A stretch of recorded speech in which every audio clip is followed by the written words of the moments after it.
I really enjoy taking people out of their comfort zone. It's been something that's come fairly naturally in my life because me just being in a room takes people out of their comfort zone. It challenges a lot of their assumptions and makes them look at their own internalized ableism. And I push the boundaries and imagine a whole new world.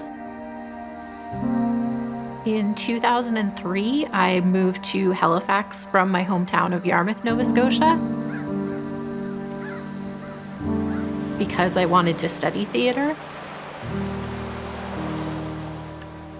Once I got to Halifax, I started needing to use forearm crutches to get around and eventually a wheelchair. But I had a lot of people tell me that I just wasn't welcome on stage anymore. The program that I was studying with at the time told me that I was a distraction on stage. All the jobs just started to dry up. I couldn't get into most of the venues that held auditions, so I was very quickly shut out of the community that I love so much. But I knew I needed to stay involved in one way or another, and to me, volunteering was the only way to do that. So that's where my volunteer journey began. I started out just showing up at Fringe and doing any job they needed me to do. And in 2017, I worked my way up from being a board member to being the first female disabled chair of the Halifax Fringe Festival. And I really got a chance at that point to shape the organization and decide what I wanted it to be.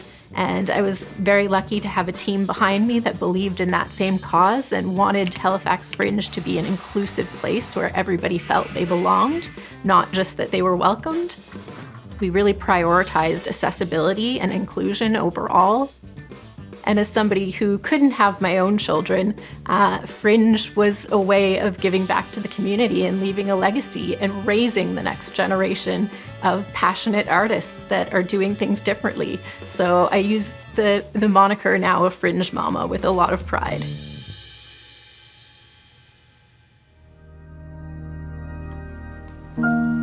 I really prioritize leading by example in my own work, whether that's with accessibility or my own performance career. A lot of folks still haven't seen any examples of visibly disabled people on stage. So I get to be the first, and I get to point out where the issues are, and they get to physically see when I'm struggling to get into a venue. If I have to climb on stage and drag my chair behind me because there's only stairs and not a ramp to get on stage, I make those problems visible. It's something I choose to do, and it's difficult to do, but it's also so rewarding to be able to be that leader. When I started out, I couldn't think of a single disabled person out there in the art scene having a thriving career. And now looking back, I'm one of those examples that's there now. I really want everybody to be thinking about who's not in the room now and what do we need to do to get them there and make them feel a part of the community and feel safe. So that's the legacy that I really want to leave, is making people think and realize that we exist, we're out there, and that by seeing me and seeing my struggles, they can make the changes that need to happen.